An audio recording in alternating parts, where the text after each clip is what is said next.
Mesdames et messieurs, bonjour. Merci d'être avec nous ce matin. Vous regardez bien sûr For You Matin, c'est votre programme de la matinale. Alors, le département d'État américain a annoncé le 25 février dernier la signature d'un mémorandum d'entente de 5 ans avec le Burkina Faso pour un montant de 147 millions de dollars. Cet accord vise à renforcer la lutte contre le VIH-Sida, le paludisme et d'autres maladies infectieuses, tout en améliorant la surveillance épidémiologique et la capacité de riposte aux urgences sanitaires. En contrepartie, le Burkina Faso s'engage à augmenter ses dépenses nationales de santé de 107 millions de dollars, marquant ainsi une volonté d'appropriation locale du dispositif. Alors, le partenariat prévoit également un appui à la modernisation des systèmes de données sanitaires, au renforcement des laboratoires et au soutien des agents de santé communautaires. Alors, à terme, les personnels financés par les États-Unis seront intégrés dans la fonction publique burkinabé avec pour objectif la construction d'un système de santé national plus résilient et durable. Voilà les informations que nous avons de manière brossée en ce qui concerne ce mémorandum d'entente autour de la santé entre les États-Unis et le Burkina Faso. Et la question centrale dans le cadre de ce sujet d'accueil, ce sera: est-ce qu'on se dirige vers une normalisation progressive des relations entre le Burkina et les États-Unis? Nos invités vont certainement apporter des éléments de réponse là-dessus. Et puis le thème principal, l'Afrique australe est-elle en train de redéfinir les règles du partenariat avec Washington? Toujours.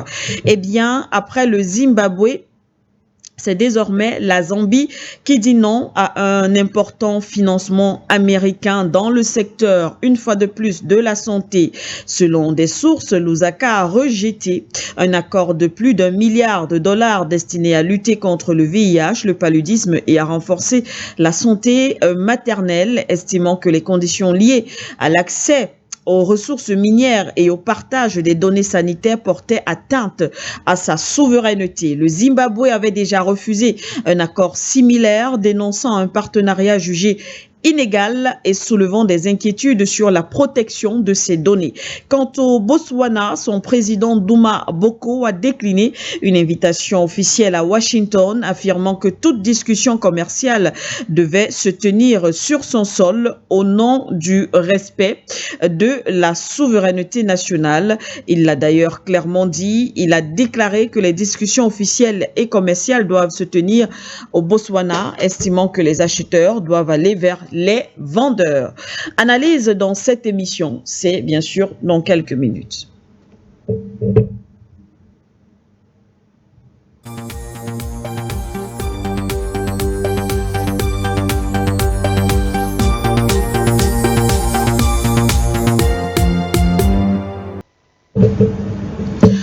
Mesdames et messieurs, bonjour et merci d'être avec nous ce matin. Vous regardez For You Matin, c'est votre programme, votre émission de la matinale. Nous sommes très heureux d'être avec vous. Nous allons donc directement passer notre bonjour à Monsieur Henri Atangana de l'autre côté qui fait partie de ce panel ce matin. Bonjour Monsieur Atangana.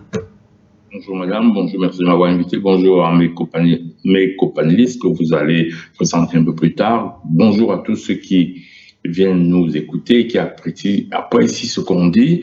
Bonjour à l'Afrique tout entière, sans oublier mon beau-père qui se reconnaîtra. Encore une fois, merci de m'avoir invité sur For You Média Africain. Merci à vous, Monsieur Henri Atangana. Et bien sûr, ce plateau, nous avons Anatole Aïssi également avec nous. Bonjour, monsieur. Bonjour, Madame Siké. J'ai dit bonjour à mes combattants. J'ai dit bonjour au doyen, oui. Henri Atangana, que j'ai le plaisir de retrouver une fois de plus dans le cadre, n'est-ce pas, de cette tribune matinale. Je n'oublie pas de saluer, n'est-ce pas, le président du directeur général. Oui. N'est-ce pas, de ce groupe de médias, notamment Serge Espoir Matoba, qui est occupé à d'autres affaires qui concernent le continent africain. Je parle des héros, n'est-ce pas, les propulseurs, n'est-ce pas, du mouvement panafricaniste sur le continent africain et en dehors, bien évidemment. Comme je l'ai dit, je voudrais ce matin, Madame Siké, Oui. pour revenir sur une actualité qui est passée inaperçue tant au Cameroun qu'aux États-Unis. Oui. Il faudrait bien que les autorités camerounaises nous expliquent pourquoi est-ce qu'il y a ce tométa par rapport à cette actualité. Je fais ici allusion aux expulsions des migrants africains des États-Unis vers le Cameroun, comme dans certains pays africains, oui, que Trump a choisi comme étant, n'est-ce pas, les terres de déportation ou des dépotoirs. Et le Cameroun doit faire partie de ces États-là. Bien évidemment, le 18 février dernier, il y a donc une quinzaine de ces migrants expulsés qui ont atterri sur le sol camerounais. Nous avons les confrères qui ont été interpellés dans le plein exercice de leur métier. Ils n'ont pas, il faut le préciser, commis aucune faute professionnelle. Donc, vous avez certains policiers zélés qui ont interpellé ses confrères ainsi qu'un avocat. Je pense que là, il y a des inquiétudes en ce qui concerne la liberté de la presse sur ces questions majeures. Sur le temps que c'est au gouvernement camerounais de dire, n'est-ce pas, aux Camerounais ce qui en résulte. Que s'est-il passé pour que le Cameroun accueille des personnes qui ne sont pas des Camerounais, qui sont expulsées des États-Unis, et quels sont les accords secrets qui ont été signés, s'il y en a quelques-uns ou un, entre Washington et Yaoundé pour que cela soit accepté. Quelle pression a été faite par l'administration Trump contre le régime de Yaoundé pour que cela soit accepté?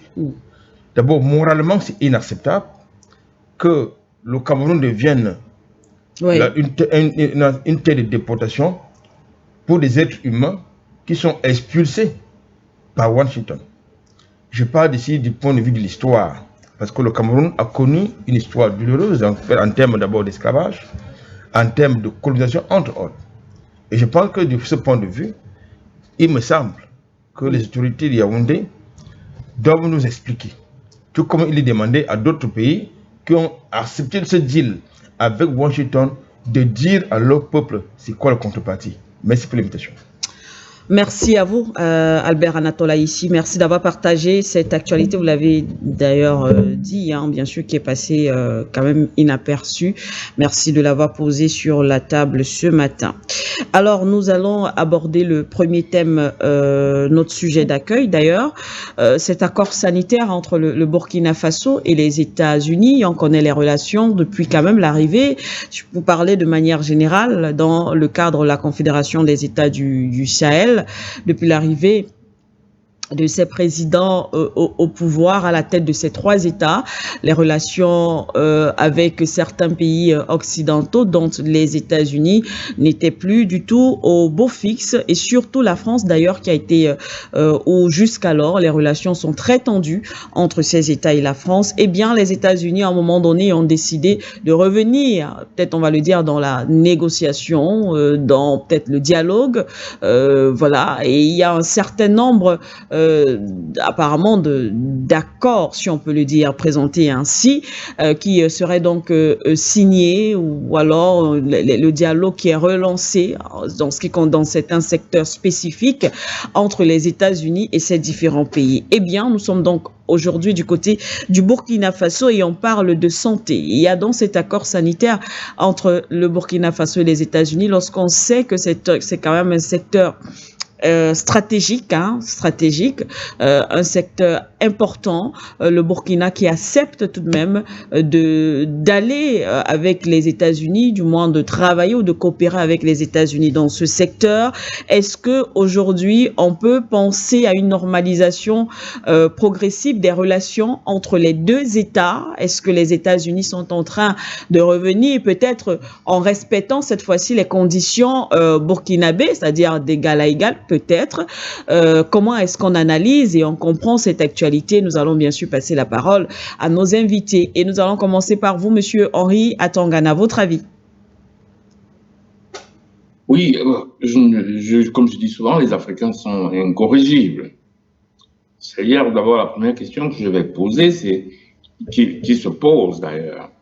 Je la pose pas, mais la question se pose. À quel moment les Africains ont des rapports d'égal avec les Américains? À quel moment de l'histoire les Américains ont eu des rapports d'égal avec les Africains? Donc, ça veut dire que quand un Américain arrive et qu'il vous dit « je veux un accord avec vous », vous devez savoir qu'est-ce que les Américains en attendent. Et ça, c'est l'une des grosses difficultés des Africains.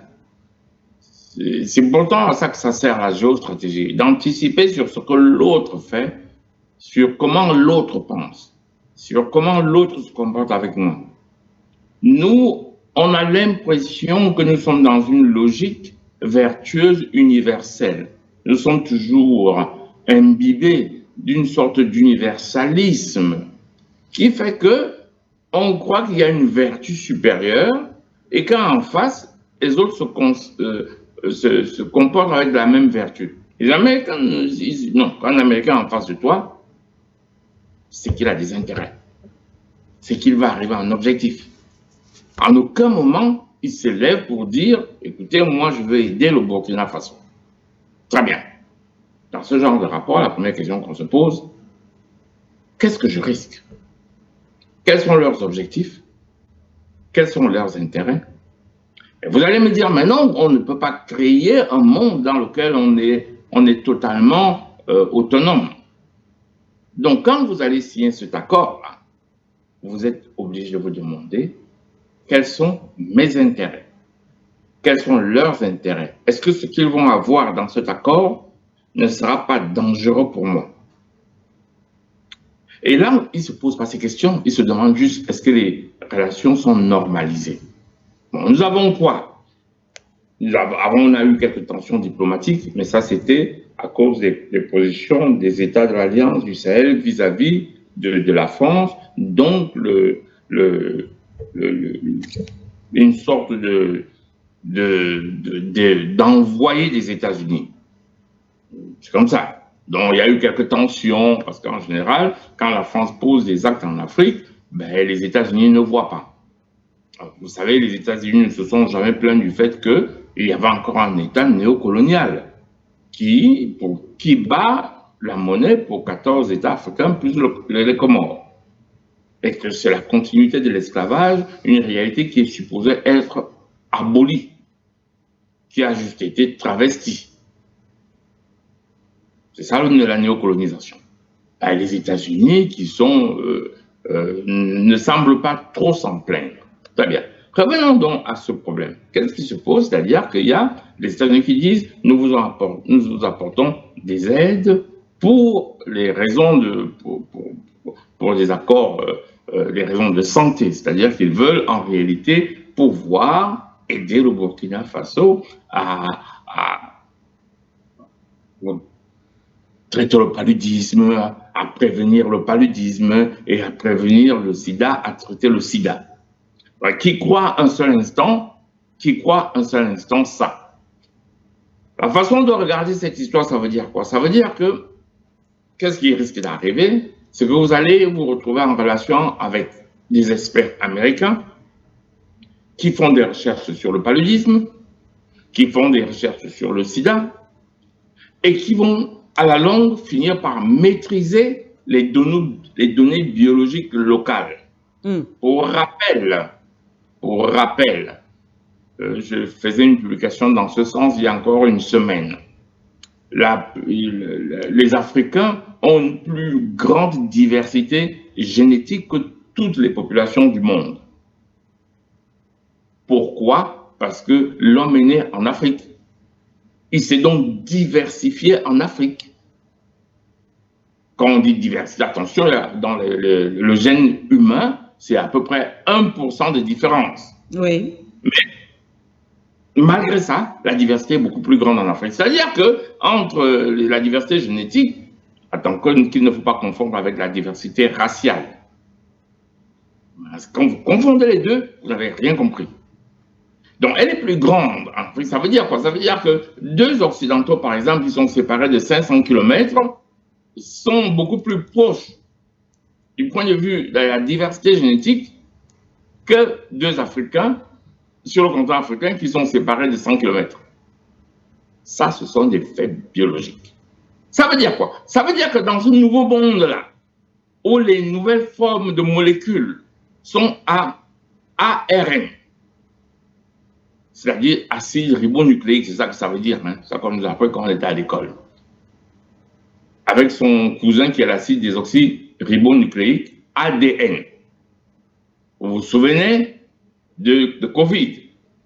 On nous a apporté des ARN, des acides ribonucléiques messagers.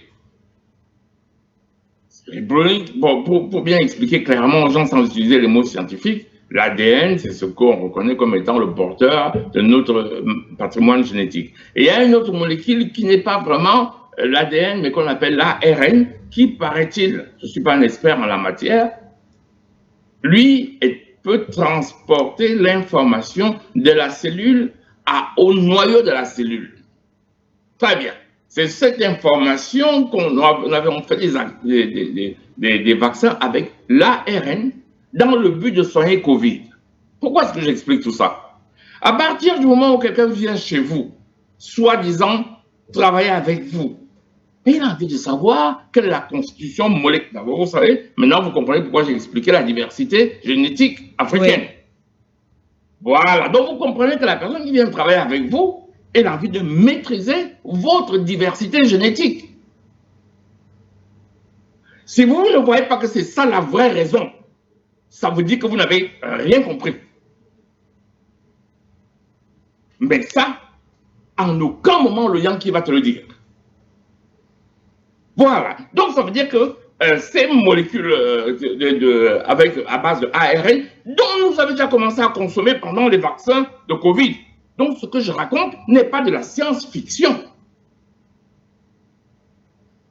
C'était ça les vaccins à base de ARN, l'acide ribonucléique, qui en réalité c'est l'ADN, l'acide désoxyribonucléique, qui lui est le composant de notre gène. De notre génome. Mais attention, si vous touchez à celui-là, vous changez quasiment l'être humain. Donc, très bien. Voilà pourquoi moi je me suis toujours méfié de ces vaccins.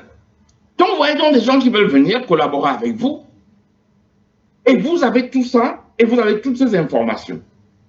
Vous devez leur dire, ok, d'accord, moi je vais bien collaborer avec vous, mais les recherches, c'est moi qui les fais. Les laboratoires, ça se passe chez moi. L'accès à l'information, c'est moi qui décide. Parce que, comme toujours, ils viennent chez vous, ils travaillent, parce qu'ils peuvent aussi chercher, le fait de chercher un médicament, c'est pas ça la difficulté. Mais le fait qu'à tous les coups, on recherche que ce soit l'Africain qui soit le cobaye quand ça ne marche pas. Et qu'en plus, si on a ce type d'information, on peut décider de vous éliminer de façon ciblée. Voilà les réalités. Donc nous sommes là dans un monde stratégique. Allez faire croire, en tout cas moi, là, je ne peux pas imaginer que les États-Unis, dans leur magnanimité, sont venus aider les pauvres Africains. Ça n'a jamais arrivé dans l'histoire.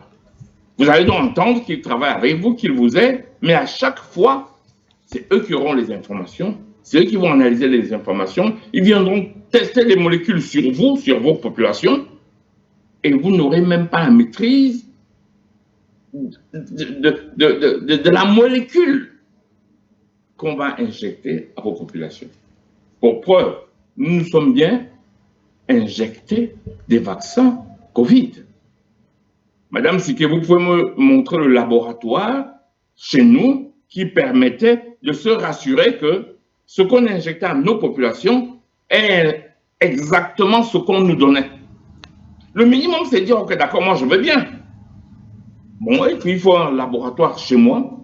Quand vous envoyez les médicaments, comme dans tous les pays du monde, l'autorisation de mise en marché de médicaments dépend des laboratoires des pays. Exemple, si en France ou en Belgique, vous voulez que les populations s'injectent un médicament, la France, la Belgique, ils vont aller dans leur laboratoire pour vérifier que ce qui est là est vraiment la molécule. Parce que moi, je peux prendre un lot de médicaments, je vous dis que c'est la molécule alors que c'est le poison. Si vous ne pouvez pas vérifier que c'est vraiment la molécule, parce que vous pouvez me dire, moi, je vous donne cette molécule, mais à l'intérieur, il y a autre chose. Voilà. Donc, ce qu'il faut faire d'abord, c'est commencer à dire, OK, moi, je vais être autonome en connaissance de la molécule. On installe des laboratoires chez moi. J'ai entendu dernièrement que le Burkina Faso a installé l'un des plus puissants microscopes au monde. C'est une très bonne chose. Alors, les molécules, elles passent, c'est notre souveraineté. Il s'agit là d'informations stratégiques vitales. C'est-à-dire que c'est donc nous qui vérifions que la molécule qui vient.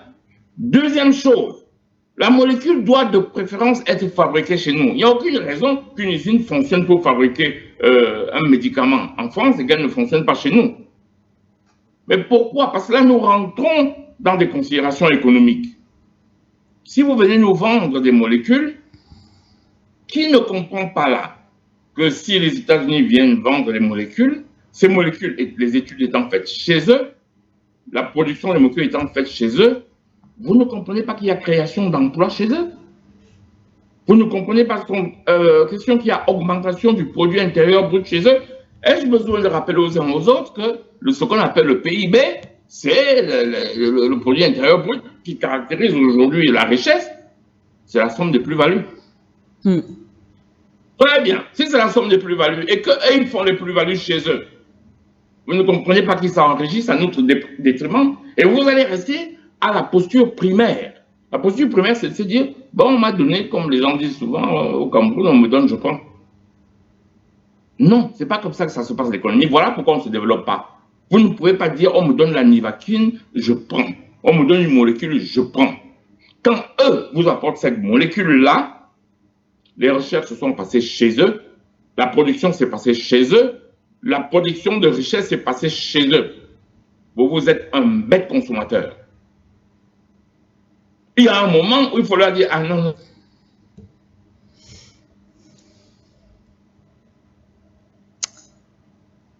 Alors, je crois qu'on a été interrompu, peut-être le petit problème technique avec M. Henri Atongana. Je pense quand même que l'essentiel a été dit.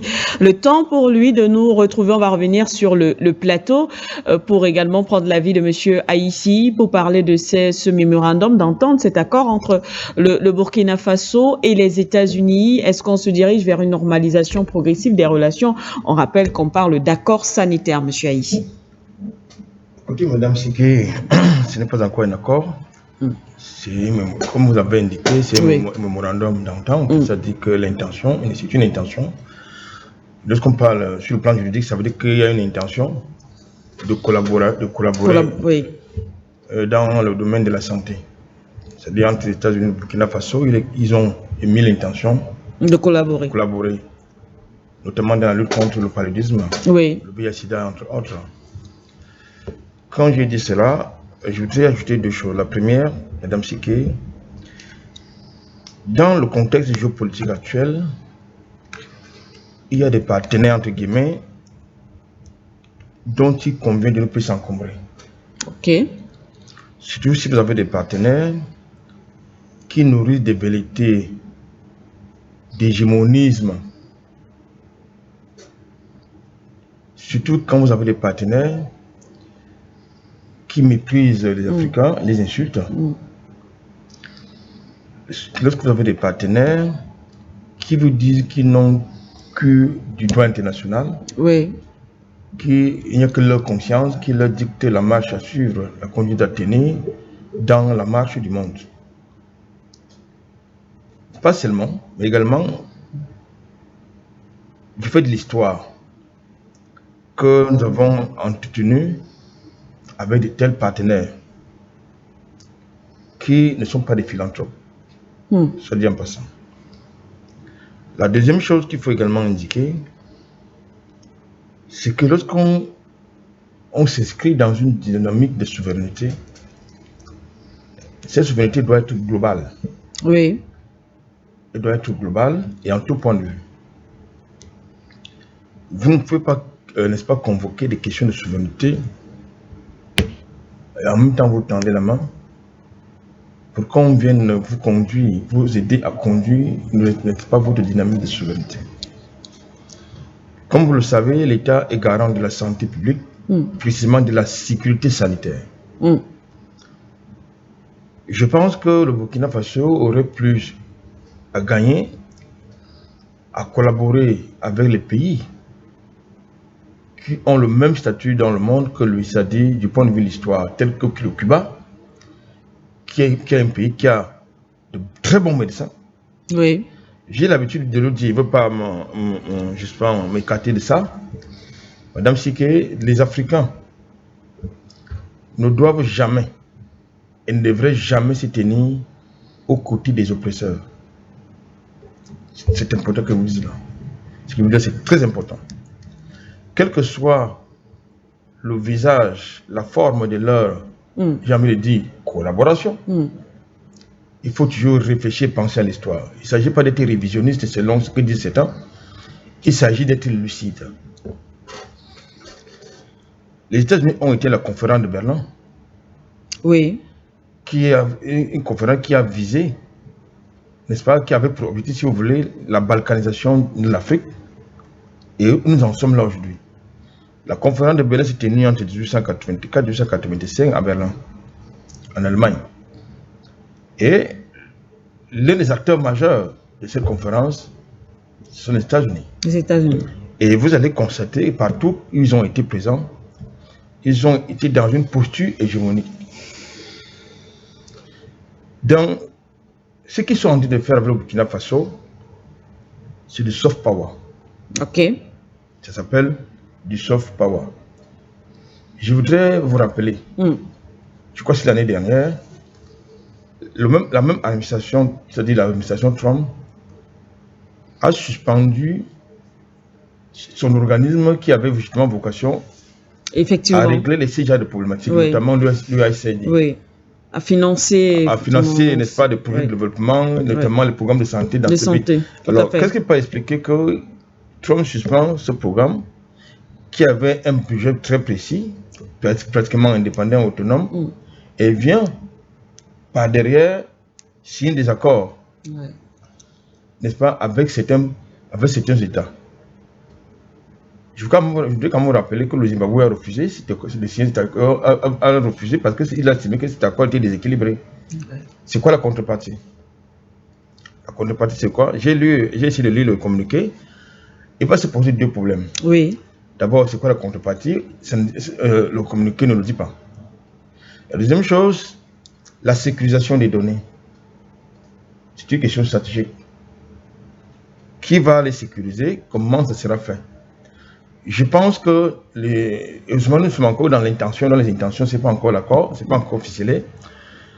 Je pense qu'aujourd'hui, ce qui est important pour le Burkina Faso, qui, avant la mise en place, avant la signature de cet accord, se bat déjà,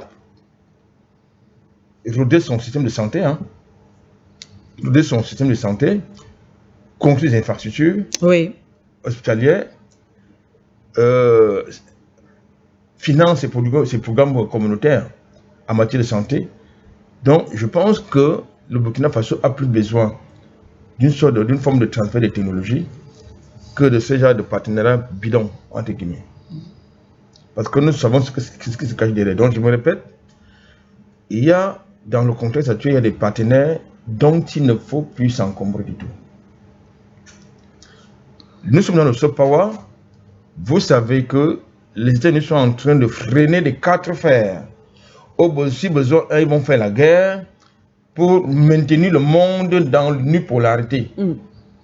Or, le contexte actuel exige des changements de paradigme, c'est-à-dire aller vers un monde multipolaire. Oui. Le monde n'a plus besoin d'un gendarme quelque part qui a été nommé je ne sais par qui et qui va dicter au reste du monde comment le monde doit fonctionner. C'est ça qui est la question.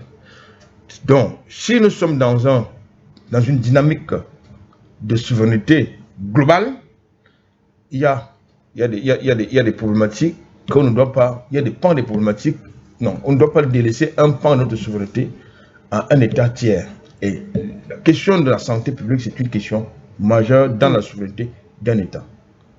en ce sens que ça engage toute sa population. Oui. Je ne voudrais pas revenir sur les éléments de langage d'Henri Attengat qui a été très pertinent, parce que vous avez déjà, dans le contexte africain, tout est importé. Et vous ne savez pas quelles sont les molécules qui sont utilisées. Dans le contexte n'est-ce pas, du Covid-19, tous les pays africains importaient des vaccins contre le Covid. Sans connaître, d'abord, les protocoles de fabrication ne sont pas respectés. Ça a été largement dénoncé sur les plateaux. Bien sûr. Voilà. Et puis, vous avez dans certains pays ce que vous appelez comités scientifiques corrompus qui ne faisaient pas, j'ai envie de dire, une contre-expertise de ces vaccins qui étaient directement inoculés aux populations. Donc, dans un contexte où vous avez des individus qui pensent qu'il faut, n'est-ce pas, que nous sommes très surpeuplés, que les Africains sont très nombreux, ils font trop d'enfants et qu'il faut absolument réduire, n'est-ce pas, le nombre de naissances. Je crois qu'il faut faire très très attention lorsque vous engagez dans ces genres, n'est-ce pas, de projets. Merci à vous, Monsieur Anatole Aïssi. Eh bien, nous allons tout de même rester toujours dans le domaine de la santé, même si on va cette fois-ci s'intéresser à 3 autres pays. On va d'abord commencer peut-être par le Zimbabwe et la Zambie, où l'actualité en ce qui concerne ces 2 pays est pratiquement similaire. Et on le rappelle, après le Zimbabwe, la Zambie a dit non à un important financement américain dans le secteur de la santé également, comme on venait de le voir du côté avec le Burkina Faso. Eh bien, selon des sources, Lusaka a rejeté un accord de plus d'$1 milliard destiné à lutter contre le VIH, le paludisme, mais aussi à renforcer la santé maternelle, estimant que les conditions liées à l'accès aux ressources minières et au partage des données sanitaires portait atteinte à sa souveraineté. On rappelle que le Zimbabwe avait déjà refusé un accord similaire, dénonçant un partenariat jugé inégal et soulevant des inquiétudes sur la protection des données. On va d'abord s'intéresser au Zimbabwe et à la Zambie avant de revenir sur le cas du Botswana. Monsieur Henri Attengat, la posture du Zimbabwe et de la Zambie, voilà, on vient de parler du Burkina Faso, peut-être que les réalités ou les contextes, je ne sais pas, peut-être que c'est différent, mais on voit là 2 États qui refusent carrément cette, entre guillemets, cette aide américaine. Et ce qui est en jeu aujourd'hui par rapport aux informations que nous avons pu avoir, c'est que justement cette aide serait donc conditionnée à l'accès aux ressources minières du pays, et ces États ont refusé justement de donner cet accès aux États-Unis afin de sauvegarder ou de protéger leur souveraineté. Monsieur Henri Attengat. Eh bien, je l'ai déjà dit ici dans d'autres contextes. Oui. Malheureusement, j'ai été coupé parce que je voulais analyser l'aspect économique. Oui.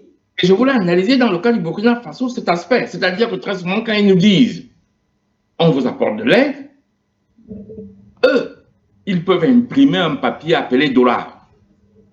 Oui. Imprime. Puisque le dollar n'a adossé à rien. Ils ont dit, dans le cas du Burkina Faso, on va vous apporter 147 millions de dollars. Mais il ne faut pas oublier que le dollar, c'est du papier. C'est n'a adossé sur rien. En réalité, il faut toujours comprendre que ça te donne un pouvoir d'achat sur ce qui est américain, en général. Et avec un relatif pouvoir d'achat sur les importations. En tout cas, ceux qui viennent d'autres pays qui acceptent le dollar comme monnaie de réserve. Mais ceux qui, eux, produisent là, ça, ils n'ont pas besoin de devises pour ça. C'est du papier. Mais vous devez rembourser ces dettes. Et comment vous faites pour avoir du dollar? Très souvent, vous devez vendre vos matières premières. Alors, soit ils vont dans des contrats directs comme là, ils vous disent, OK, nous on vient, on vous donne ces millions de dollars, mais on vient exploiter vos ressources. Ce qui revient à la même chose. Ça dit, moi j'imprime le papier, je vous le donne. et vous me donnez vos ressources. Vous voyez comment on convertit du papier en de la valeur économique. Je ne sais pas si ceux qui ne connaissent pas l'économie et la finance m'ont compris, parce que moi, j'ai toujours le souci de parler pour monsieur tout le monde. Donc, j'essaie toujours de prendre les mots tels qu'ils sont souvent dits dans la presse spécialisée, financière et économique, et j'utilise les mots de monsieur tout le monde, tout en étant factuel. Donc, c'est ça qui se passe dans ces pays-là. Parce qu'eux, ils ont flairé le truc.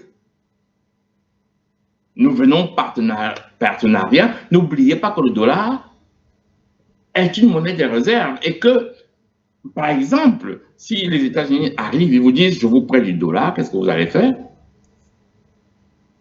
D'abord, il y a un aspect qu'il ne faut plus oublier actuellement, l'extraterritorialité des lois américaines dans les pays qui utilisent le dollar.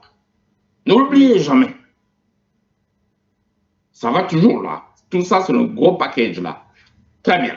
Donc, ils vous disent, on va vous aider. Et vous vous rendez compte qu'en fait, ils viennent chercher votre or et ils impriment le papier, dollar, ils vous donnent. Et c'est eux qui viennent vous dire, bon, ok, d'accord, nous voulons vous aider en matière sanitaire. Vous n'avez rien demandé, hein? Et alors qu'eux, ils sont en train de viser vos matières premières. Et c'est ce qui s'est passé dans ces pays-là. Et les pays, ces pays ont dit, ok, d'accord, mais nous, on ne veut pas. Parce que là, ce qu'on nous faisait là en 1960 pendant les indépendances, maintenant on commence à comprendre. C'est de ça qu'il s'agit. C'est exactement la mise en garde que je voulais faire au Burkina Faso. Donc faites attention, il y a cet autre aspect-là, c'est-à-dire que n'oubliez pas que quand je vous prête de l'argent, vous m'êtes redevable. Donc, il y a vraiment beaucoup d'aspects à analyser. Je vous prête de l'argent, le lendemain, ils vous diront que vous êtes très endetté et que parce que vous êtes très endetté, ils peuvent vous envoyer des bombes dans votre pays. Ah, ben oui, ils peuvent venir faire ceci, ils peuvent venir faire cela au mépris de ce qui est appelé loi internationale. Albert Anatole Haïzi l'a dit, vous avez affaire à un partenaire qui, pour lui, ne connaît pas les lois. La seule chose qui l'intéresse, ce sont ses intérêts directs. Il faut comprendre ça quand on dit qu'on fait de la géostratégie. Et vous êtes dans un monde comme ça. Si vous arrivez à vous dire, moi je ne comprends pas ça, c'est ce qui nous arrive après les indépendances. Et jusqu'aujourd'hui, aucune évolution. Nous sommes toujours des pays endettés. Parce que nous avons pensé que parce que nous avons conduit une voiture qui vient de chez eux, nous sommes devenus riches. Et nous n'avons pas compris qu'en réalité, nous sommes un marché. Un marché, ça veut dire quoi? Ça veut dire que les autres construisent, conçoivent, fabriquent, ils créent de la richesse et ils doivent chercher où ils écoulent. Ils viennent vendre chez nous. Très bien. Mais qu'est-ce qui se passe quand ils viennent vendre chez nous?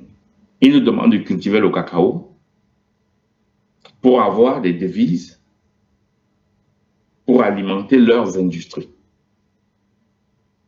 Nous sommes alors des consommateurs. C'est justement pour ça que dernièrement, sur ce plateau que j'expliquais que c'est comme ça d'ailleurs qu'ils demandent à la diaspora d'envoyer l'argent à nos parents, cousins, frères et sœurs et amis, parce qu'il n'y a pas que nos parents. Hein. Il m'est arrivé qu'un ami m'appelle et me dise je suis en difficulté, là on doit me soigner, je n'ai pas d'argent. On voit le Western, le Orange Money. Et après, qu'est-ce qu'il fait? Les médicaments, ils sont achetés ici. Alors, celui qui connaît la gestion d'entreprise, il va vous dire qu'une entreprise est ouverte quand son carnet de commandes est plein. Demandez à tout le monde qui a une entreprise. Si vous n'avez pas un carnet de commandes plein, vous faites faillite. Donc, qu'est-ce qui se passe quand nous sommes des consommateurs? Les entreprises sont chez eux. Le travail intellectuel se fait chez eux. Le travail de conception, le travail manuel se fait chez eux, parce que quand vous êtes dans une usine et que vous devez mettre tel composé dans une machine pour créer c'est du manuel. Parce qu'il faut aller porter les sacs de tels instruments. Il y a aussi du manuel là. Et les gens travaillent chez eux, vivent chez eux, construisent chez eux, et nous ne sommes que des consommateurs. On nous dit cultiver le café, le cacao, et dès qu'on a fini de le cultiver, on leur redonne tout ce, on leur donne le cacao, ils nous donnent les devises, on redonne leurs devises, on achète le.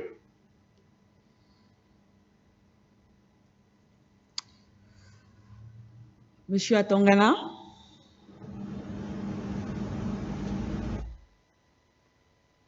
Problème de connexion malheureusement une fois de plus avec Monsieur Henri à Tongana. On espère que il va nous retrouver dans quelques secondes pour lui permettre au moins de terminer ou de chuter en ce qui concerne cette analyse. On rappelle que nous parlons de cette affaire Zimbabwe et Zambie, ces pays qui ont donc décidé de refuser de l'aide américaine conditionnée à l'exploitation des ressources minières.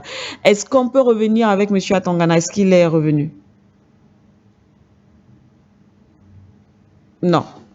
Pas encore malheureusement. Alors, je vais me retourner vers vous, bien sûr, Monsieur Anatole Aïssi. La posture aujourd'hui du Zimbabwe, mais aussi de la Zambie, protéger les ressources minières, c'est encore un peu plus clair, justement, parce que on se souvient qu'il y a toujours eu justement ces accusations en ce qui concerne l'exploitation des ressources naturelles ou minières des États africains qui sont souvent conditionnées, donc du moins ces aides qui sont souvent conditionnées. Et les cas aujourd'hui du Zimbabwe et de la Zambie nous le confirment. Avant de revenir, on voit Monsieur Atongana qui est donc revenu. On va permettre à Monsieur Atongana de chuter. Monsieur Atongana, je vous renvoie l'antenne. Oui, voilà, je vous reçois. Je crois qu'il y a des instabilités de réseau chez vous.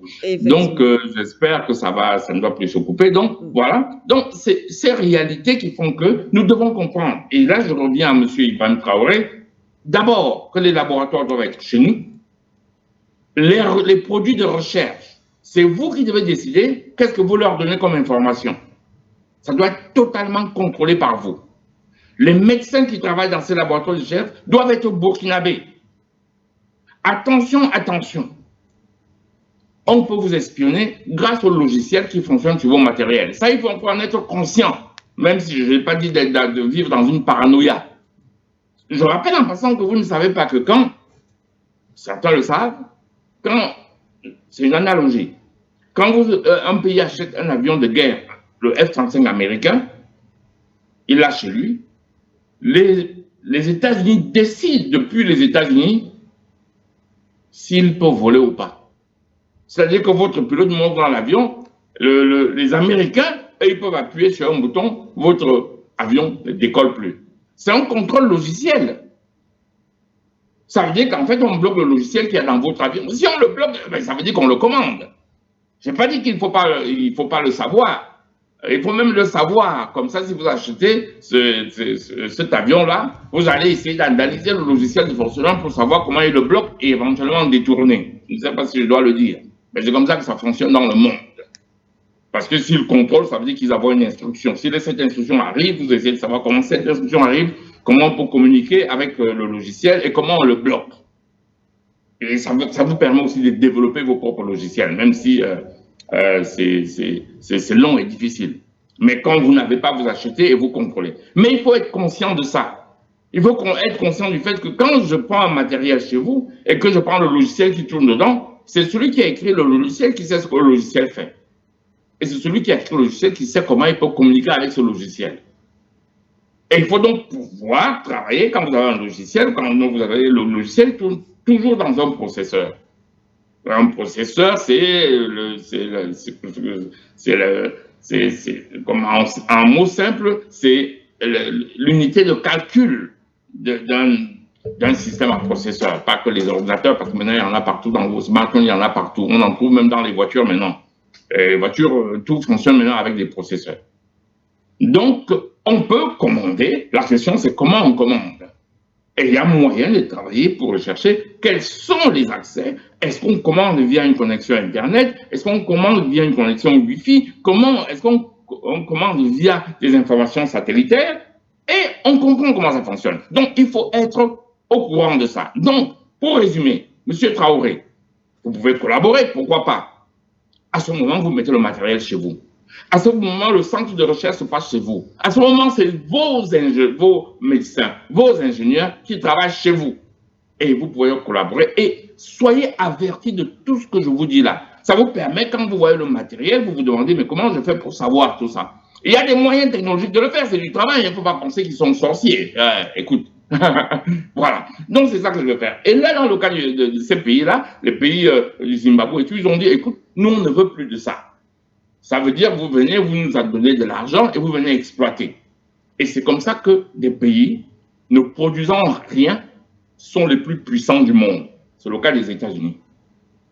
Et ils vous font croire que c'est parce qu'ils réfléchisseraient beaucoup plus que vous. Non, si vous allez là-bas, vous allez trouver que les informaticiens, tous sont des Indiens, des Africains, ils sont tout pleins là-bas.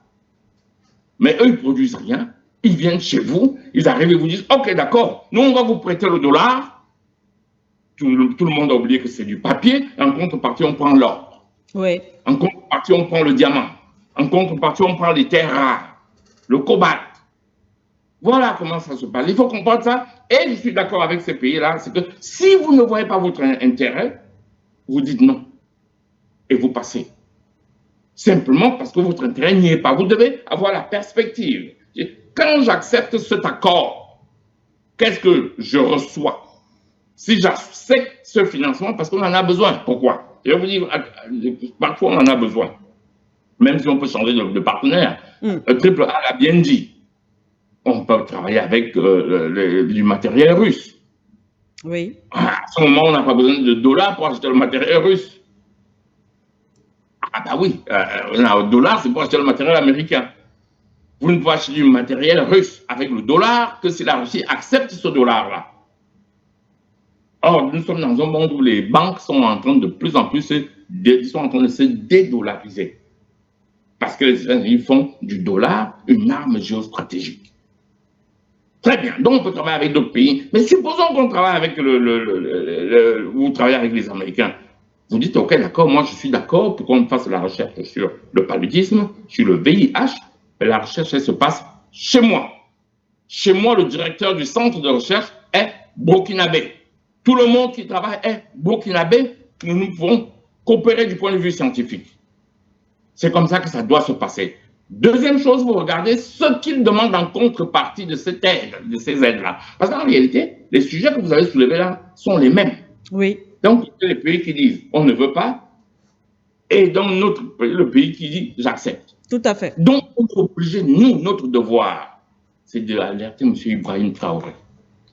Parce que, même si on a confiance en lui, à son panafricanisme, il y a des domaines que vous ne pouvez pas forcément maîtriser. Alors, moi, tant que je suis vivant, c'est de passer aux Africains ce que j'ai pu apprendre avant de mourir. Chez nous, c'est ça le rôle d'un homme sage à partir d'un certain âge. Tu passes l'information. Donc, on a dit, faites attention. Donc, vous pouvez accepter à condition que c'est vous qui travaillez et c'est vous qui donnez l'accès. Il faut travailler en sachant qu'il peut venir chercher l'information en payant les vôtres qui travaillent chez vous, c'est l'espionnage. Ils peuvent venir chercher l'information par des moyens informatiques, simplement parce que vous avez un système informatique, il y a de fortes chances qu'il soit connecté à Internet. Si il est connecté à Internet, il y a donc une communication réseau possible. Ah bah oui, quand vous êtes connecté sur Internet, vous êtes en réseau avec tous les autres appareils du monde. Je peux donc vous envoyer un message. Je peux donc questionner le système. Si c'est moi qui ai fabriqué le logiciel qui tourne sur votre machine, je sais comment je vais laisser la possibilité qu'il m'envoie de l'information sans votre accord. Et moi qui le reçois, dès que je suis conscient de ça, j'analyse ces systèmes pour savoir comment ils communiquent. Parce que ces règles de communication, les ports d'entrée d'un PC ou d'un processeur, ben nous les connaissons tous. Ils n'ont pas plus étudié ça que nous. Donc, on sait ce que c'est qu'un port de communication. Alors, si vous vérifiez, vous écoutez ces ports-là, vous créez vous aussi des logiciels qui sont capables d'écouter les ports. En informatique, on appelle ça écouter les ports de votre processeur, de votre logiciel. Et vous essayez de voir si les gens essaient de communiquer. Attention, ils ne vont pas communiquer tout le temps, hein. Ils vont communiquer quand ils en ont besoin. Mais vous créez en vous disant, ce que je fais comme investissement va créer ça chez moi comme plus-value. Ça va donner de l'information. S'il y a des médicaments à faire, si vous pouvez les faire chez nous, vous pouvez aussi les faire chez nous, les usines. D'accord. Voilà. Donc, c'est-à-dire qu'en fait, c'est un peu les mêmes problèmes. Oui. Et je crois que l'attitude qu'on doit avoir par rapport au problème, c'est de savoir quels sont ses intérêts, quels sont ses gains, quels sont les risques qu'on prend. Tout ça par là. Merci à vous, Monsieur Henriat Tongana. Quels sont ces intérêts, peut-être, lorsqu'on fait face justement à ce type de proposition, certainement américaine? Monsieur Henriat Tongana le rappelait, c'est pratiquement, d'ailleurs, quand on y regarde bien, c'est la même actualité, sauf qu'on a effectivement des pays qui ont refusé et ont présenté, en tout cas, justifier leur refus, c'est-à-dire qu'on ont décidé de protéger leurs ressources minières, voilà, parce que l'aide semblait conditionnée, l'aide américaine semblait conditionnée, et on venait de parler du Burkina Faso. Est-ce qu'on peut penser que du côté du Burkina Faso, cet accord pourrait également concerner les ressources minières? On n'en sait rien. De toutes les façons, on prend également l'avis de Monsieur Anatole ici. Zimbabwe, Zambie, non à l'aide américaine. Lorsque nous analysions la première thématique, je vous ai indiqué que ce ne sont pas les philanthropes, les capitalistes américains. Ce ne sont pas les philanthropes. Et j'ai questionné la contrepartie. En effet. Ce sera quoi la contrepartie? Quelqu'un ne peut pas quand même vous fourguer 147 millions de dollars parce que vous appelez Ibrahim Traoré. Il y a forcément une contrepartie. Bien évidemment, il y a une contrepartie. C'est pour dire quoi? C'est pour dire qu'en fait, les Américains, comme tout le bloc américano-occidental, ils sont dans une politique de prédation. Tout simplement. L'avantage avec Trump, c'est qu'il ne le cache pas. Oui. Et avec les autres, ils vous disent tout le contraire. Ils donnent l'impression que non, ce sont les autres qui sont les prédateurs. C'est la Chine, c'est la Russie, c'est la Turquie qui sont dans une politique de prédation, qui mènent une politique de prédation en Afrique, alors qu'ils font la même chose. Ils font absolument la même chose. Donc, il faut saluer, n'est-ce pas, la posture des dirigeants du Zimbabwe et de la Zambie. Zambie, oui. Absolument, parce qu'en fait, il y en a qui continuent, je ne sais pas, des dirigeants américano-occidentaux, qui continuent de penser que le continent africain doit être le pays, n'est-ce pas, qui doit leur fournir de manière permanente les ressources, les matières premières, voilà, les matières premières dont ils ont besoin pour leur industrie, pour créer des chaînes de valeur, pour développer, pour industrialiser, non pas dans leur esprit, n'ont pas envie de comprendre que les Africains ont besoin d'exporter leurs propres matières premières, de les industrialiser, de les vendre à qui ils veulent. Donc, ils n'ont pas envie de changer de logiciel. Mais ce n'est pas surprenant. Ok. Il vous souvient, là, n'est-ce pas, je crois que c'était sous George Bush père. Après avoir bombardé l'Irak, après avoir tué des millions d'Irakiens, qu'est-ce que M. George Bush leur propose? Pétrole contre nucléaire, c'est-à-dire des Irakiens qui mouraient de famine. Alors, pour les sauver, n'est-ce pas, de cette famine, il fallait que les Irakiens donnent du pétrole et en contrepartie, les Américains leur donneraient à manger. Vous voyez jusqu'où ces gens sont capables, ils sont capables d'aller. Ça dit, ce sont des vrais reptiliens, comme je les appelle. Donc aujourd'hui, Trump, lui, il ne s'en cache pas, il dit clairement, écoutez, moi j'ai besoin de votre pétrole, j'ai besoin de vos terres rares, j'ai besoin de votre gaz, mais en contrepartie, je vous apporte ceci. Il a fait ça en République démocratique du Congo. Qu'est-ce qui est surprenant? Tout à fait. Et c'est lui qu'au Congo, en République démocratique du Congo, a accepté. Vous avez le Somaliland qui est en train justement de s'offrir à Trump, c'est-à-dire, je vous donne mes matières premières, je vous donne même la possibilité d'avoir une base militaire chez moi. En contrepartie, vous reconnaissez effectivement que je suis un État. Oui, c'est ça. Vous voyez jusqu'ils sont capables d'aller. Ce genre de dirigeants, si c'en est un, on le dégage. Il faut absolument le dégager. Je ne fais pas l'apologie de coup d'État ici, mais je dis qu'il faut le dégager. Dans sa révolution industrielle, je parle de Mao Tse-tung. Oui. Dans sa révolution industrielle qu'il engage, qu'est-ce que Mao Tse-tung a fait? Les Américains, ils disent aux Américains, ok, d'accord, bon, mais comme vous pensez que je peux vous envoyer quelques Shintok, bien, je vous envoie. J'en ai même là qui ne font rien chez moi. Les Chinois sont allés apprendre à fabriquer les voitures, à fabriquer les fusils, bref, acquérir la technologie. Oui. Mais c'est ce qu'un bon partenaire devrait faire. Ok. C'est ce qu'un bon partenaire stratégique devrait faire. C'est-à-dire, un peu comme ça se passe sur le continent dans certains pays africains avec les bourses. Mais ces bourses qui ne rapportent pas grand-chose. Hein.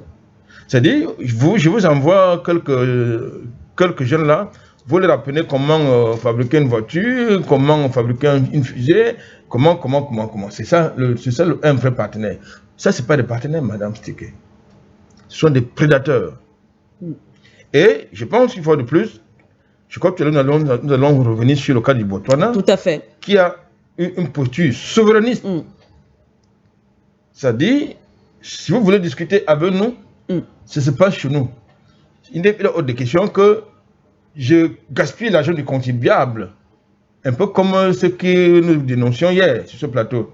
C'est-à-dire, gaspille l'argent du contribuable pour aller discuter avec Macron qui a besoin de. C'est de quel paradoxe, Madame Stické? C'est Macron qui a besoin de vous, mais c'est vous qui vous déplacez. C'est-à-dire, vous gaspillez l'argent du contribuable congolais, vous gaspillez l'argent du contribuable malgache, vous gaspillez l'argent du contribuable ivoirien pour aller voir, pour aller rencontrer quelqu'un qui lui a besoin de vous. Si ce n'est pas du néocolonialisme, qu'est-ce que c'est? Donc, nous pensons que, véritablement, il faut que, et ce qui est quand même affligeant, ce n'est que dans l'espace francophone qu'on voit ça de manière récurrente. La plupart de ces pays, des pays qui ont choisi justement une posture ferme, qui ont choisi d'adopter une posture ferme, ce sont des pays de l'espace anglais, de l'espace d'expression anglais sur le continent africain. Ça veut dire qu'ils sont en avance. Ils sont en avance sur des questions de souveraineté, ils comprennent nestement le contexte géopolitique actuel. Le contexte stratégique, ils le comprennent mieux. Donc je pense qu'aujourd'hui, Madame Stické, Trump et son administration sont dans une politique de prédation. Point barre. Une politique de prédation. On va justement aborder très rapidement, en quelques mots quand même, le cas botswanais. La réalisation peut quand même déjà aussi afficher les numéros de téléphone. On espère que la connexion nous permettra d'avoir le maximum d'appelants ce matin. On rappelle d'ailleurs justement le Botswana par son président Douma Boko, a décliné pour sa part une invitation officielle à Washington, affirmant que toute discussion commerciale devait se tenir sur son sol au nom du respect de la souveraineté nationale. Il a d'ailleurs clairement dit, il a déclaré que les discussions officielles et commerciales doivent se tenir donc au Botswana, estimant que les acheteurs doivent aller vers les vendeurs. Monsieur Henrietta Tangana, ici rappelait d'ailleurs ici aussi sur ce plateau que, du moins, on a pris des exemples. Il y a seulement quelques jours, on a vu ce ballet diplomatique du côté de l'Élysée en France. Ces dirigeants africains qui ont répondu à l'invitation de leur homologue français Emmanuel Macron. Et ce n'est pas la première fois. On se rend compte qu'en Afrique, c'est plus les dirigeants africains qui sont invités à se déplacer pour aller discuter avec leurs homologues qui ont pourtant, comme l'a si bien dit M. ici, qui ont pourtant un peu plus besoin de ces dirigeants occidentaux. Alors aujourd'hui, le Botswana, un exemple quand même vis-à-vis des États-Unis, c'est vous qui voulez acheter des choses ou des ressources ou alors discuter avec nous, alors c'est à vous de vous déplacer. Un commentaire là-dessus, M. Henrietta Tangana. Oui, mais avant le commentaire, je vais quand même ajouter de la précision au propos d'Albert Anaïs, parce qu'il a soulevé un problème très important quand il a parlé du pétrole contre nourriture. Oui. Je vais ajouter aux téléspectateurs que les produits agricoles qu'on vous donne, c'est les excédents de produits alimentaires fait par la grosse mécanisation américaine. Donc, on ne sait pas comment faire. Comme on ne sait pas quoi en faire, ça n'a pas de valeur. C'est la loi du marché. Au lieu de déverser ça à la mer, je dis, ben tiens, on va les donner aux Africains. Mais pas gratuitement. À ce moment, on donne une valeur à ces produits agricoles-là. Parce qu'on vient vous donner ça contre le pétrole. On vient vous donner ça contre le pétrole. Et ça a un défaut vicieux.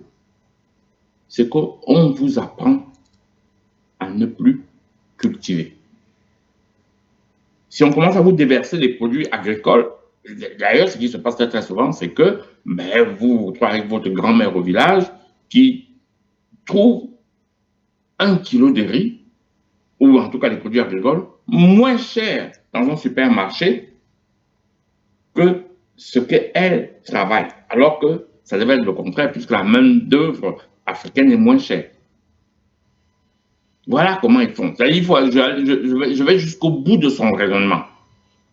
D'ailleurs, vous entendez les réticences des agriculteurs français. Vous avez entendu ça il y a quelques semaines. C'est-à-dire qu'il y a des surproductions. On leur dit, par exemple, ne produisez plus, il y a trop de pommes de terre, trop de lait, voilà, et on achète, on détruit, parce que sinon ça détruit le marché. Au lieu de détruire, on va en Afrique, on vous donne ça contre le pétrole. Il faut comprendre toute la logique. Et à chaque fois que quelqu'un vient vous donner à manger, il vous détruit votre potentiel au travail. À un certain moment, dès qu'il vous a donné à manger pendant 1 an, l'année d'après, vous ne pouvez plus vous passer de lui. Très bien. Donc, je voulais quand même revenir aussi sur la Zambie. Pour les conditions des États-Unis, c'était quoi? Des concessions dans le secteur minier, j'ai noté. Des réformes économiques favorisant les intérêts américains. Oui. Il vous le dit. Hein. Il vient vous dire, ok, d'accord, moi je viens vous donner 1 milliard de dollars, mais il faut des conditions économiques favorisant mes intérêts. Oui. Donc quand il vous donne 1 milliard de dollars, vous pensez que c'est vos intérêts. Mais il le dit, c'est écrit. Après, il ajoute un partage unilatéral des données de santé sur 10 ans. C'est ça qui est écrit, hein? Moi je n'invente rien. Expliquez-moi le rapport, pourquoi les États-Unis veulent les données de santé de vos populations sur 10 ans. Et il s'écrit, il ne cache pas. Donc tout ce que moi je vous ai expliqué là depuis le début, vous voyez que ça correspond aux conditions qu'ils ont données à la Zambie. Tout à fait. Voilà. Et je vous disais, faites gaffe à celui, et c'est la même chose qui se passe au Burkina Faso. Ils viennent, ils vous disent, je vais vous aider à lutter contre le VIH, le paludisme et tout. En réalité, ils viennent chercher les informations de santé de vos populations.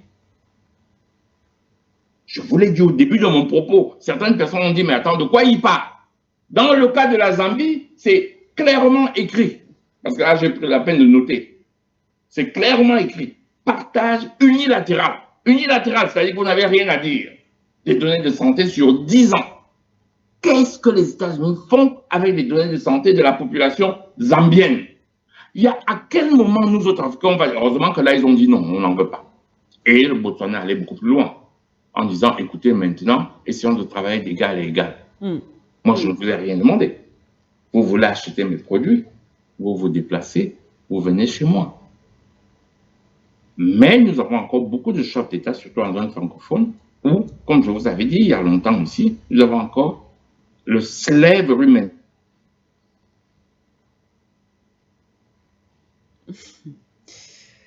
Je crois qu'on a encore malheureusement perdu vraiment toutes nos excuses. Hein. Il y a des petits soucis comme ça de connexion. On est obligé de faire avec. On essaye vraiment tant bien que mal de vous proposer les meilleurs services. Mais voilà, on fera avec ce qu'on a. Je ne sais pas si M. Atangana est revenu. On va peut-être, avant de prendre l'avis de M. Aïssi, on va aller au Sénégal au téléphone avec M. Sako. Bonjour M. Sako.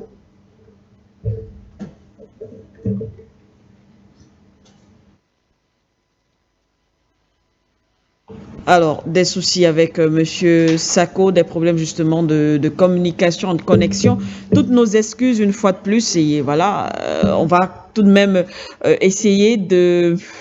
on va commenter, on va continuer avec le commentaire et l'analyse avec notre invité sur le plateau. Oui, monsieur Aïssi, la posture du Botswana, c'est vous qui avez besoin de nous, vous devez revenir. Est-ce que monsieur Atangana, vous souhaitez chuter? Est-ce que vous souhaitez chuter? Ok, d'accord, j'étais en train de dire, ça me perturbe tout ça, mais j'étais en train de dire que la connexion est revenue. Oui. Je suis en train de dire que, donc vous voyez que c'est la même chose qui s'est passée au Burkina Faso et les objectifs sont les mêmes. Je vous apporte du dollar et je vous dis, ben voilà, collaborons, voilà, en retour et en contrepartie, voilà ce que j'attends de vous. Et on a vu que toujours dans les pays francophones, il y a une violence de la colonisation, en tout, et surtout de la décolonisation, tellement grande que ça a traumatisé nos chefs d'État. Je dis bien, c'est du traumatisme. Il faut les voir parfois, certains d'entre eux, quand ils sont au perron de l'Élysée. De Gaulle le savait déjà. Hein? C'est-à-dire que le mec, il a un sourire qui arrive à ses oreilles. Il est devant l'être supérieur. Ah ben oui, vous pouvez tourner autour du pot, mais c'est comme ça que ça se passe dans leur tête. Parfois, ils nous vendent le panafricanisme, le jour où on les met au pouvoir, mais le jour où Macron lui serre la main, il est heureux, comme s'il a vu la Vierge Marie. Et c'est ça qui se passe. C'est-à-dire qu'on ne réfléchit plus autrement. On n'arrive plus à réfléchir et nous, on se bat pour essayer de leur dire que non. Et là, on retrouve tout le talent du Botswana qui a dit, écoutez, vous venez me voir, moi je ne vous ai rien demandé. Je vous avais demandé, vous venez me voir, et puis après, vous vous déplacez chez moi, on discute de ces choses-là. C'est-à-dire que la décolonisation des pays francophones a été tellement violente que nous sommes tétanisés. C'est d'ailleurs pour ça que les États de l'Alliance du Sahel, qui ne sont que des pays normaux, ça n'est pas tout le monde, ça devient un modèle. Parce que tous les autres, dès qu'on le met au pouvoir, ils se soumettent. Parce qu'ils se rappellent comment on a arrêté comment Mobutu s'est débarrassé de Lumumba, comment Thomas Sankara a été tué, parce que c'est resté dans la mémoire collective. La liste est longue. Et alors, comme ils ne veulent pas réfléchir, à part quelques-uns évidemment, qui ont commencé une politique beaucoup plus discrète, quand on les appelle à l'Élysée, ils sont heureux. Alors là, s'ils mangent dans les couverts de l'Élysée, alors là, c'est encore mieux. Et quand ils reviennent, parfois on se demande, ou alors, c'est le système démocratique qui pose le problème. On ne peut pas avoir des chefs d'État qui ont d'aussi grosses lacunes culturelles. Le système démocratique tel qu'il est fait là ne nous convient pas. Parce que moi, j'appelle ça des lacunes culturelles. On peut pas, vous ne pouvez pas, dans le monde moderne, faire ce qu'on fait là. Vous arrivez, on vous dit, on vous donne de l'argent, vous endettez votre pays, et puis 20 ans après, on vous dit que vous êtes un pays très, très endetté, il faut rembourser ces dettes-là, et très, très souvent, nous applaudissons parce qu'une entreprise étrangère est venue construire une route chez nous. Même les routes, on ne construit pas encore 60 ans après les indépendances. Je veux bien que les édifices complexes qu'on aille chercher la maîtrise d'ouvrage ailleurs, mais tout de même, voilà pourquoi nous n'arrivons pas à sortir. Il faut vraiment une nouvelle mentalité des dirigeants africains. Dans les pays de l'AES, les jeunes actuels nous redonnent espoir. Mais dans d'autres pays, c'est la désolation. Entre ceux qui ont été traumatisés par la colonisation et les jeunes qui arrivent, qui sont... Non, c'est intenable. Je sors par là, vous pouvez me relancer quand vous voulez. Merci à vous. L'ossature de mon chemin intellectuel. Merci, Monsieur Henri Atangana. Merci beaucoup. Tous nos excuses sur la connexion qui dérange ce matin. Nous allons essayer au standard et Monsieur Sako au Sénégal. Monsieur Sako, bonjour. Bonjour, Madame Siké, c'est Monsieur Sako. Bonjour, Madame Siké, c'est Monsieur Sako. C'est de la Côte d'Ivoire, mais pas Sénégal. Ok, la Côte d'Ivoire. Je voulais dire bonjour à M. Henri Atangana et M. Albert ici. Et l'analyse a été très compétente ce matin et je suis entièrement d'accord avec eux. Et je vais aller saluer les 3 pays, le Botswana, la Zambie et autres, qui viennent, c'est-à-dire la souveraineté commence par là. Et aujourd'hui, j'ai été très satisfait de les propos, ce qu'ils ont décidé, les décisions, je vais dire. Et je vais revenir du côté de Burkina, peut-être, je tiens peut-être à dire comme M. Henri Atangana et Albert Assessé, ils sont les intellectuels, quand ils parlent, peut-être, les téléspectateurs qui écoutent, peut-être ils ne tiennent pas. Puis c'est souvent quand c'est les langues, les Occidentaux, on a appris avec eux, mais souvent c'est un peu les mots sont. Mais moi, je vais expliquer ça peut-être terre à terre pour que d'autres puissent comprendre ça. Du côté du Burkina, je ne pense pas qu'Ibrahim Traoré a tendu la main à l'Amérique et que ça va se faire. Peut-être il a été le premier à refuser. Déjà, il avait refusé les dollars. À un moment donné, peut-être, je pense que c'était du côté de la France, où ils avaient demandé à envoyer des moustiques femelles pour pouvoir combattre le paludisme, où il a refusé. Voilà. Bon, ceux-là, on ne pourra jamais les faire confiance, on ne va jamais les faire confiance. Donc, je tiens à dire, le Covid-19, quand le Covid-19 est venu, c'est ça les Occidentaux, pour combattre l'Afrique, ils ont essayé avec les armes, ils ont essayé avec les réseaux sociaux. Et ils ont essayé maintenant côté sanitaire, où ils ont lancé le Covid-19. Ça, c'était, je ne me rappelle pas, ça m'a trouvé à Morovia. Et le Covid-19 a été lancé. Il était décidé pour éliminer. C'est-à-dire, les Africains, ils sont beaucoup. Il faut les éliminer. J'ai perdu la vidéo peut-être sur mon écran, où le Covid-19 a été fabriqué, c'est-à-dire en Amérique. La dame qui tenait tous les documents, où ils ont lancé ça, et quand la maladie a déclenché, ils ont lancé ça aux côtés de la Chine. Puis c'est la Chine avait déjà dominé l'Amérique. Il faut combattre la Chine, et en plus pour revenir sur l'Afrique. Et ils ont peut-être décidé pour lancer ça en Chine. Et c'est ce qui a été fait. À ce moment-là, l'OMS déjà était en faillite. Dit, tiens, l'OMS, voilà vous, on va vous donner un marché. Dit, quand on va lancer ça, après vous allez demander, c'est-à-dire à fabriquer des vaccins. L'OMS s'enrichit avec cette histoire de Covid-19. Et tout le monde en sait ça. Donc aujourd'hui, si la souveraineté est venue du côté de l'Afrique, où les 3 pays a été l'embryon, le Mali et les choses comme on appelle le Burkina et le Niger, qui ont pris leur destin, mais d'autres pays sont en train d'analyser pour suivre la voie. Je ne pense pas que ceux-là qui ont tourné le dos à l'Occident, qui nous a fait tant de mal pendant des milliers d'années, vont revenir comme à l'ancien temps. Ils réfléchissent mûrement et puis ils tendent la main avec eux. Puis c'est la Chine. Avant de pouvoir être une puissance, c'est sûr, la France, ils se sont déportés pour pouvoir prendre les idées. Et aujourd'hui, ils sont devenus une première puissance mondiale où la France regrette ça aujourd'hui. Ils ne peuvent même plus combattre la Chine. Donc c'est ça que nous sommes en train de chercher. Je pense qu'Ibrahim Traoré est sur la voie. C'est un petit, c'est ça que j'adore, peut-être il a le même âge que mon fils, voilà, que j'adore beaucoup, toujours je le dis. Je dis peut-être si les 3 pays de l'AIS, ils avaient la même idée, c'est-à-dire qu'Ibrahim Traoré, peut-être aujourd'hui, peut-être l'AIS était déjà au moins 3 à 5 membres. Encore, moi je ne pense pas, je ne suis pas burkinabé, mais je ne pense pas que si il veut revenir avec l'Amérique, il a ses idées. Je ne pense pas qu'il peut accepter ce genre de trucs.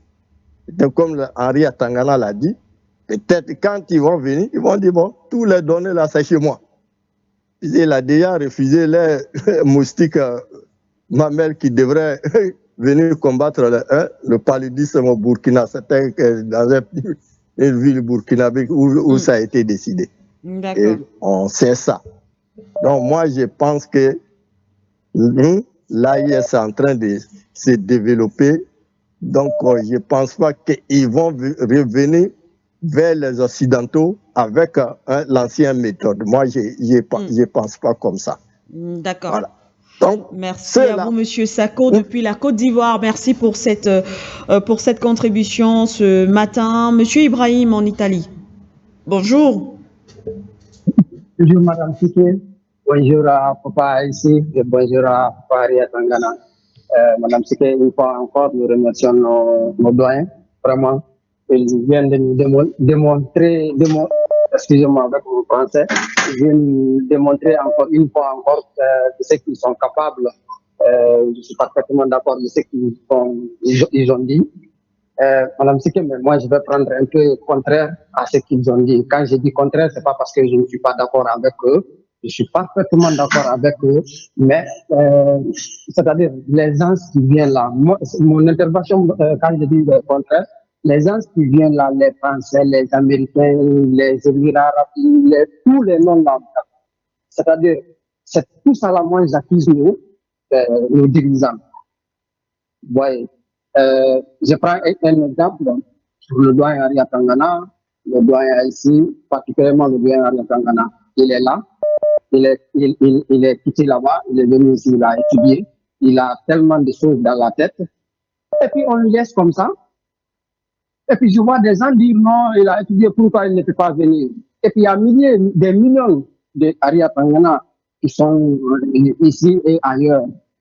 Pourquoi nous ne les appelons pas pour les exploiter? Madame, c'est que moi, c'est ça, je dis, quand je dis contraire à ce qu'il dit, c'est pas parce que je ne suis pas d'accord avec eux.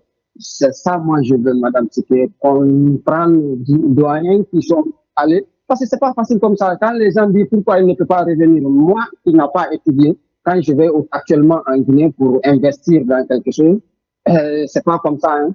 Des fois même, s'ils viennent volontairement, on les refuse des marchés. Vous voyez, on les refuse des marchés. Donc, moi, je veux vraiment qu'on exploite. Regardez ce qu'il était en train de parler sur le cas du Burkina Faso. M. Aria Tangana, ne vous trompez pas, l'AS, il vous écoute. Il vous écoute seulement. Moi, je l'ai pris d'exploiter. C'est pas parce qu'on ne vous écoute pas. On écoute très bien comme média. Il est écouté au plus haut sommet. C'est parce que seulement il y a certaines choses on ne les exploite pas. Moi, je veux vraiment qu'on exploite nos intellectuels. Nous ne sommes pas contre personne ici. C'est ça que nous demandons à nos intellectuels. Venez donner des avertissements. Informez-nous les dangers qui nous guettent. Comme fait le doyen tout de suite. Il a parlé quelque chose tout de suite. Ça m'a tellement touché. Quand il dit, quand on a certains âges, l'expérience qu'on a, il faut qu'on donne avant de quitter ce monde. Madame Siké, ce mot m'a tellement touché. Ça m'a tellement touché. Moi, c'est ça, je cherche, c'est nos dirigeants. Parce que c'est seul nos dirigeants peuvent le faire. Nous, des autres, on ne peut pas faire. Vous, aujourd'hui, Madame Siké, vous ne pouvez pas appeler Aria Tangana. Peut-être que vous allez l'appeler, vous êtes la directrice de Forum Média, vous pouvez l'appeler, vous pouvez dire, bon, bien, tu vas occuper un petit poste dans Forum Média. Vous pouvez le faire. Mais c'est seulement ça que vous pouvez faire. Hein. C'est nos États, c'est nos dirigeants qui peuvent le faire.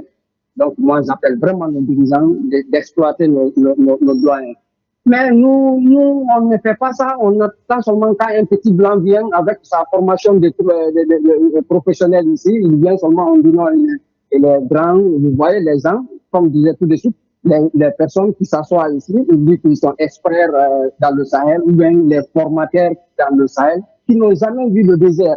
Ils disent non, ils peuvent venir dans le désert donner la formation à nos militaires. Ou bien quelqu'un s'assoit sur le plateau et dit qu'il est expert sur ça, il n'est jamais allé en Afrique même, à plus forte raison d'autres choses. Seulement derrière les livres, il s'assoit et dit qu'il est expert de l'Afrique. Vous voyez, ça tellement, ça fait mal.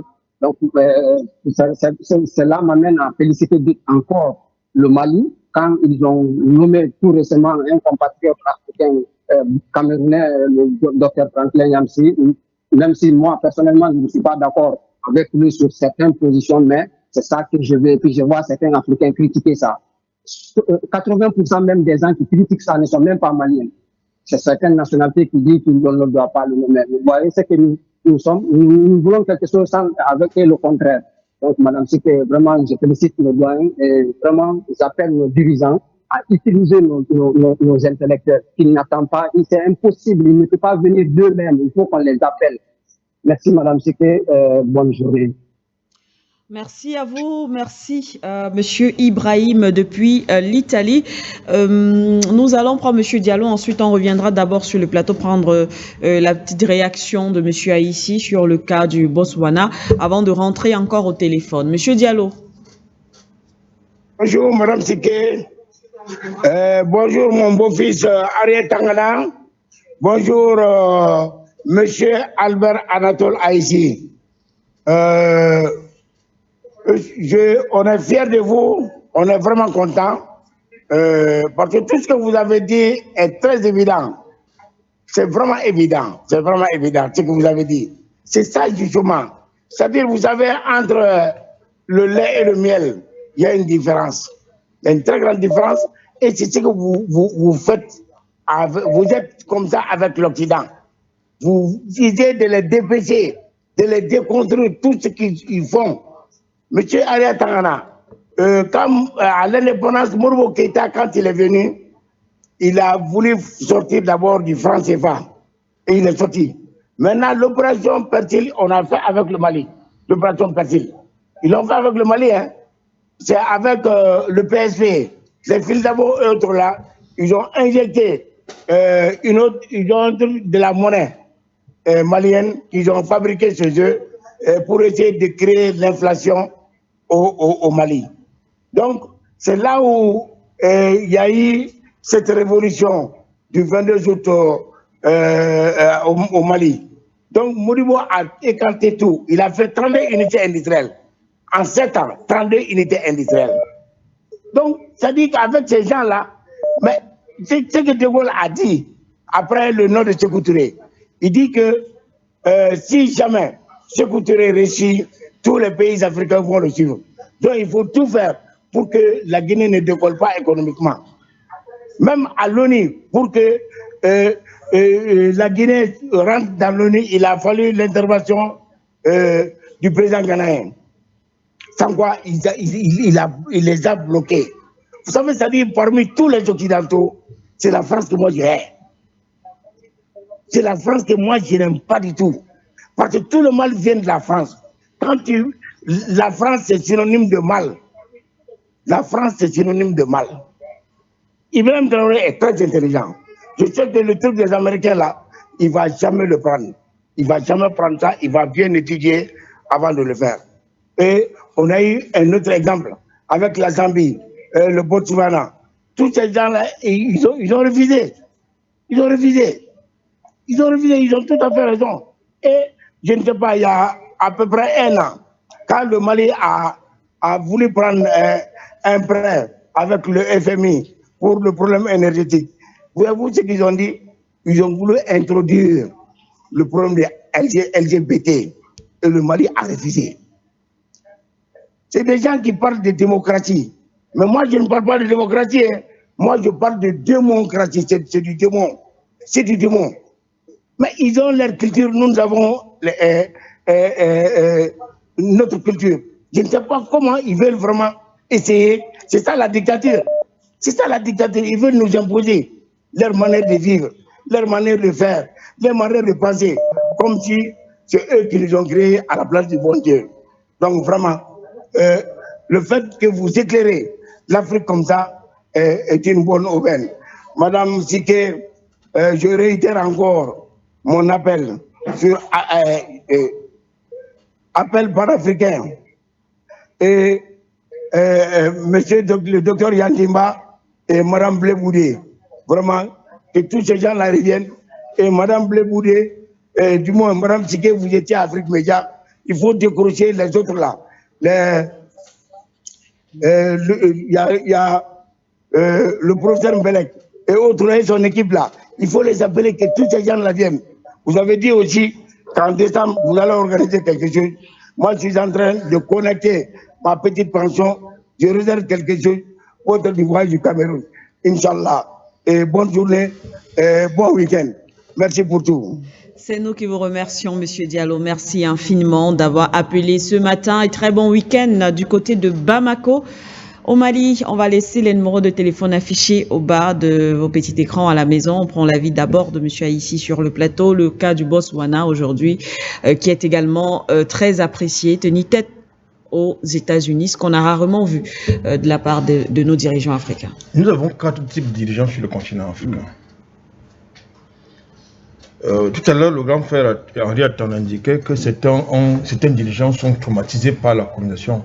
Non, c'est pas tout à fait ça. Vous avez des dirigeants qui ont délibérément choisi le rôle de valet. Et ils sont nombreux.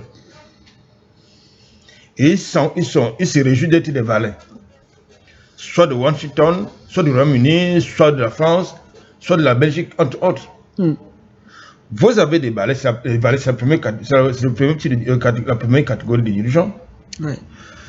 Vous avez des souverainistes, à l'image du président Douma, je crois beaucoup, n'est-ce pas, du Botswana, parce qu'il a, désormais, c'est un civil, hein. Ouais. Il a pris la posture souverainiste. Souverainiste, tout à fait. Vous avez des patriotes, parce qu'on peut être patriote sans être panafricaniste, hein. Vous avez des patriotes, et ils sont aussi de plus en plus nombreux sur le continent africain. Et vous, justement, vous avez ceux qui souffrent du syndrome de Stockholm. Et ils sont également très nombreux. Donc, le cas qui nous intéresse dans notre analyse, c'est les souverainistes et les patriotes. Oui. C'est le cas du président du Botswana, oui. Qui a été... Ce qu'il dit n'est pas quelque chose d'extraordinaire. Hein, oui. C'est une logique. C'est le principe. Oui. C'est le principe. D'abord, il respecte la loi commerciale en matière de commerce. Justement, c'est l'acheteur qui va vers le vendeur. Et non l'inverse. Parce que c'est vous qui avez un besoin. C'est vrai, le vendeur a besoin d'argent, mais c'est vous qui avez besoin et vous allez vers le vendeur. C'est vrai que chez les vendeurs ambulants, chez le client, mais le principe, la loi du marché, c'est que c'est l'acheteur qui va vers le vendeur. Le vendeur, oui. Et dans le contexte, parce qu'il faut également prendre en compte les éléments de contexte. Oui. Le contexte actuel, je parle du contexte géopolitique, c'est que l'Afrique est le centre, va être un acteur majeur dans le contexte géopolitique actuel. Et il y a des dirigeants qui ne mesurent pas cette opportunité. À l'image de ce qu'on a vu défiler, n'est-ce pas, sur le programme de l'Élysée. C'est-à-dire qui ne se prennent pas au sérieux. Ils sont engagés dans un projet de transition énergétique. Il y en a qui ont besoin de maintenir leur hégémonie, notamment l'hégémonie militaire. Et pour maintenir l'hégémonie militaire, vous avez besoin de la matière première qui se trouve où? En Afrique. Vous voulez consolider votre transition énergétique, vous avez besoin de la matière première, se trouve où? C'est en Afrique. Vous avez besoin de la main-d'œuvre moins chère, elle se trouve où? En Afrique. Mais ils fanfaronnent sur les politiques anti-migrationnistes. Mais sur la table, ils ouvrent, n'est-ce pas? Ils ouvrent, n'est-ce pas, les vannes, ils ouvrent, si vous voulez. Tout à fait. Ils ouvrent les digues. Il y a les flux de migrants qui rentrent après. Ils ferment. Mais ils vous donnent l'impression qu'ils combattent. Mais ils oublient que l'Europe a été construite d'abord par les esclaves noirs, par les pillages, les prédations, les images de ce que nous sommes en train de constater avec Washington, et les migrants. Parce que les migrants, ce ne sont pas des gens qui vont là-bas pour faire la manche. Ils travaillent, ils paient des impôts. Tout à fait. Donc, ce que le président Botswana nous montre, c'est que justement, c'est comment ça devait être. C'est le principe, c'est que il faut appliquer les principes qui régissent les relations internationales. D'abord, le respect réciproque. Oui, il doit y avoir un respect réciproque. On en parlait hier. Vous avez besoin des matières premières dont mon pays regorge. Ok, vous vous déplacez. On discute d'égal à égal. Ce n'est pas à moi de prendre mon avion pour venir chez vous, gaspiller l'argent du contribuable. On a Botswanais, et puis vous venez, il va nous offrir l'image qu'on a vue au bureau Val avec Oligui Nguema et les autres. C'est ça qui est la question. Lorsque nous sommes dans une dynamique de souveraineté, il faut s'assumer. Oui. Il faut s'assumer parce que c'est ça qui est la question. Donc aujourd'hui, l'Afrique est donc au centre du monde. Du pas de la géopolitique. Oui. Et il faut donc absolument saisir cette opportunité-là C'est depuis 2019 que le curseur, parce que nous avons eu l'opportunité avec le Covid-19, parmi les opportunités que l'Afrique a eues, pour justement changer, j'ai envie, d'échelle. Il y a eu le Covid-19, cette opportunité s'est passée. On a eu une déferlante de vaccins qui a débarqué sur le continent africain avec plus ou moins d'espoir de succès. Après le Covid-19, vous avez la guerre en Ukraine, qui est également une opportunité que certains dirigeants refusent de saisir. Effectivement, la guerre, ce qui se passe en Ukraine est une opportunité. C'est une opportunité pour l'Afrique. Aujourd'hui, vous avez des Africains qui pensent que ce que nous faisons ce matin, c'est un rêve. Non, ce n'est pas un rêve. C'est ceux qui regardent le monde et croient que le monde, c'est les bisounours. Le monde, c'est ce qu'ils croient. Le monde, c'est pas ça. Le monde, c'est une jungle. Et ils nous démontrent tous les jours que ces gens-là nous démontrent tous les jours qu'ils ce sont des prédateurs, ce sont des fauves, y compris avec leurs propres citoyens. Je crois que nous avons vu les images aux États-Unis avec les manifestations contre la milice de Trump qui s'appelle ICE.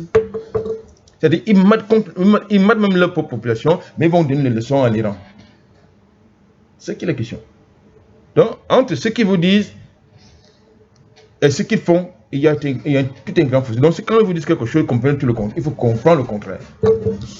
Lorsque, qu'il soit Trump, pas Angela Merkel, Van der Leyen, la corrompue, vous avez Macron et les consorts. Quand ils vous disent une chose, il faut comprendre le contraire de ce qu'ils disent.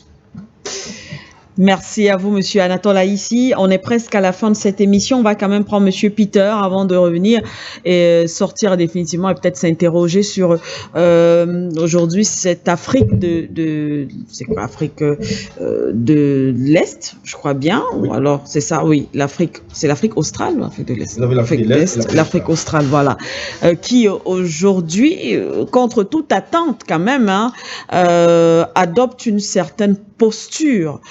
Certains diront même plus loin, peut-être panafricaniste. Est-ce que cette Afrique australe, cette Afrique de l'Est pourrait devenir l'un des maillons forts? Parce qu'on a quand même le Sahel, on a l'AES également. Est-ce que cela peut également renforcer cette lutte souverainiste du continent africain? On en parlera, du moins ce sera pour sortir tout à l'heure. Monsieur Peter, bonjour.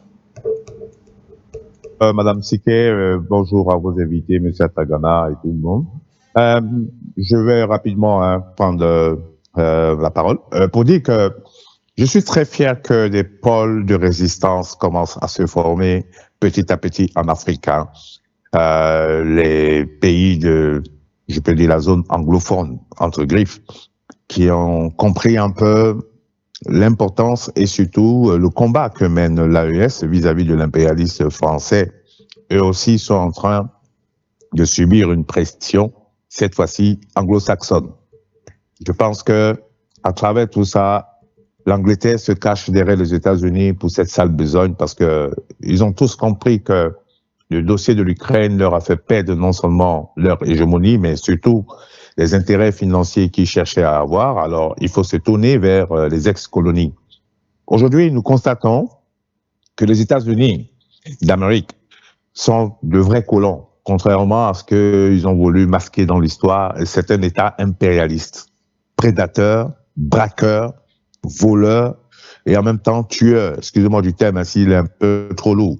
Et quand on voit tous les 160 crimes qu'ils ont commis dans ce monde depuis leur existence, il est à se poser des questions de savoir réellement qu'est-ce que ce pays veut en fait au monde. Voici un pays qui utilise la force, je dis bien la force, même pas la diplomatie parce qu'ils sont pas diplomates, pour s'accaparer de tout ce qui peut exister pour l'intérêt américain au détriment des intérêts des autres pays. Et concernant l'Afrique, si on voit le comportement de la France vis-à-vis de ses ex-colonies, et on regarde également ce que les États-Unis viennent faire en Afrique, parce qu'on a vu déjà le cas de la République démocratique du Congo. Et maintenant, il va tenter le coup avec la zone d'influence de la Chine. Parce que tout ça, en fait, quand on regarde dans le fond, le problème actuel des États-Unis, sur le plan économique, c'est la Chine. Et sur le plan militaire et influence géostratégique, c'est la Russie. Donc, en attaquant la Russie via son proxy ukrainien, et également en attaquant l'Iran, on cherche à distraire la Russie, l'affaiblir, et puis, entre-temps, ils vont descendre sur certains pays, un peu comme ils ont fait la pression sur Panama, qui a annulé par la Cour suprême le contrat qui le liait à la Chine et pour lequel la Chine est en train de prendre de graves sanctions. Ok, je reviens sur le sujet. Ces pays-là, Botswana, Zimbabwe, n'oublions pas que ça a été des pays qui ont vraiment résisté aux colons anglais, bien qu'ils aient eu leur indépendance un peu tardivement, mais ils ont montré une farouche résistance et surtout un sursaut national. Aujourd'hui, ayant fait la lecture de la géopolitique actuelle et du comportement un peu, je pourrais dire, déplacé de l'approche américaine, eh bien, ils ont tout simplement refusé parce que vous voyez, un pays qui dit qu'il veut aider un autre pose des conditions, ce n'est plus une aide, ça devient du chantage. Et quiconque subit du chantage, il deviendra un vassal à vie, un peu comme on le constate avec tous les pays qui aujourd'hui.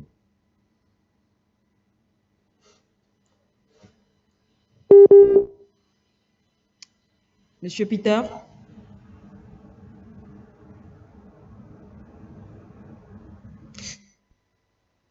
Malheureusement, on a perdu Monsieur Peter. Malheureusement, on va fermer le téléphone parce qu'on est également à la fin de l'émission. On va simplement passer la parole à nos invités pour le dernier tour.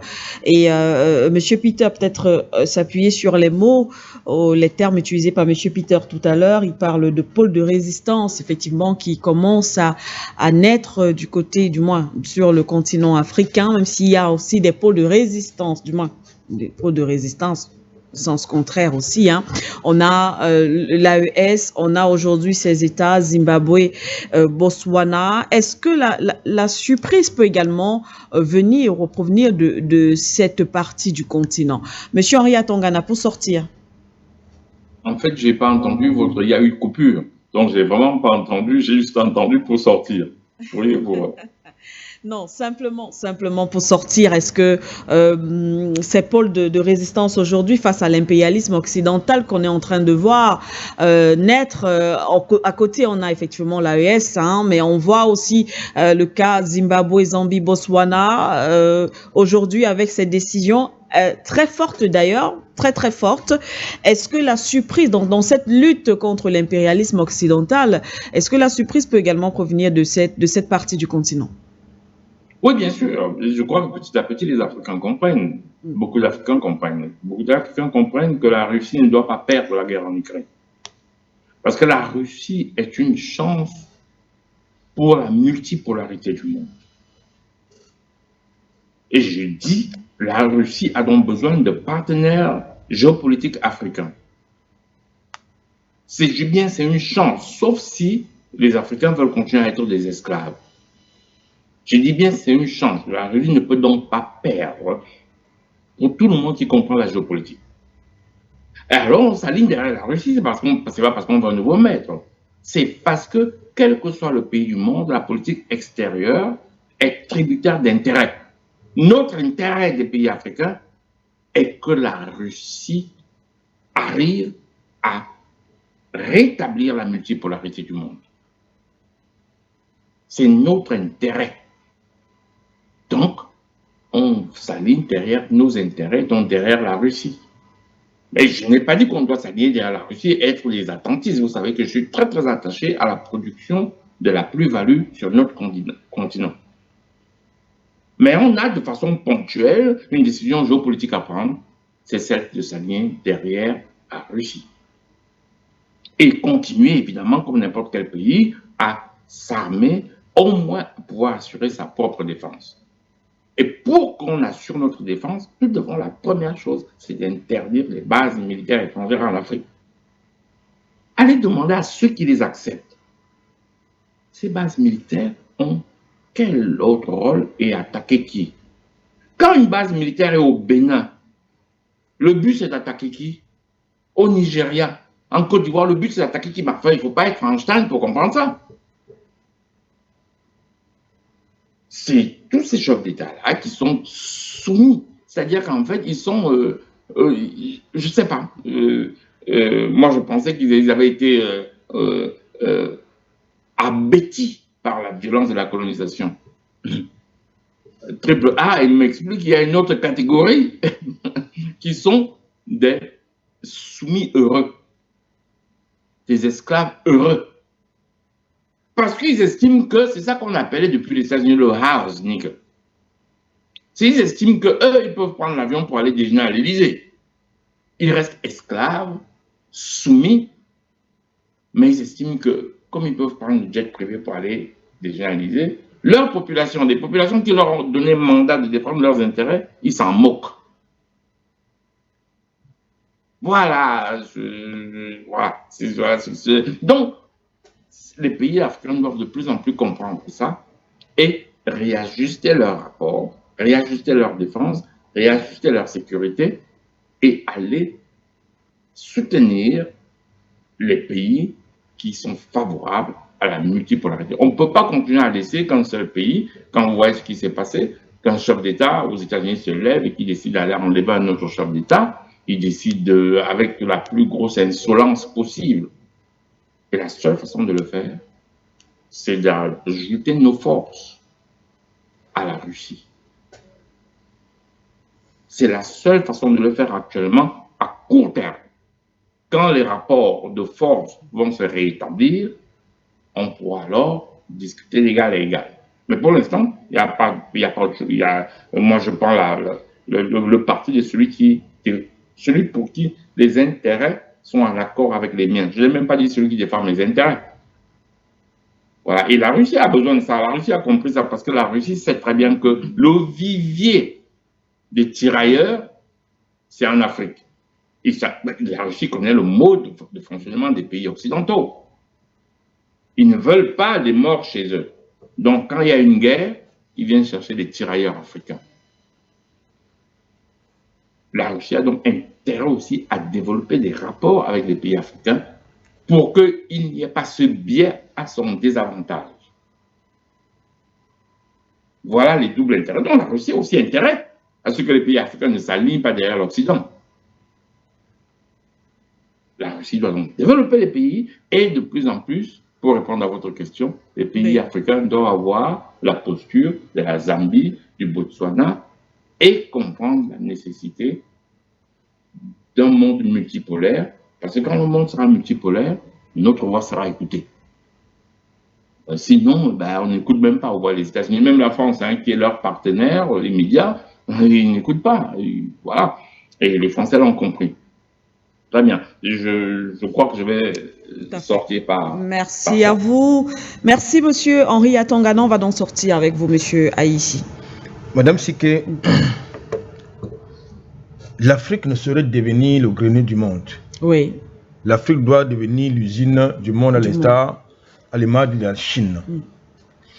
Et pour que l'Afrique devienne cette usine du monde, il nous faut une nouvelle élite politique, une nouvelle élite universitaire, intellectuelle, ce que vous voulez. Bref, il faut un changement, pas radical mais progressif. Parce que ce ne sera pas... ça ne va pas se passer comme ça.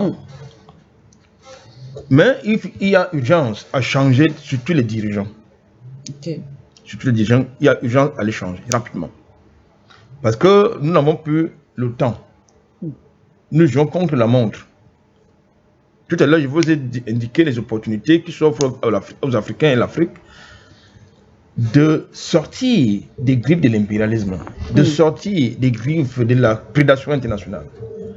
Mais pendant que nous sommes en train de nous battre tous les matins, tous les soirs, sur ce plateau pour l'indiquer, pour le dire, pour le décrire, pour le dénoncer, vous en avez qui vont à Paris, à Washington, faire allégeance à la prédation internationale, appelant au passage le retour de la racaille de ces États-là sur leur territoire, à l'image de ce que le Tchad est en train de faire. Je pense que là, c'est très dangereux. Il s'agit là des dirigeants qui n'ont aucun souci des intérêts, de l'intérêt collectif, des intérêts des populations. Oui. Dans ce cas de figure, le peuple doit prendre sa responsabilité. Nous savons, entre les États, il n'y a pas d'amis que les intérêts. Alors, quels sont les intérêts de l'Afrique lorsque l'Afrique va discuter avec les autres?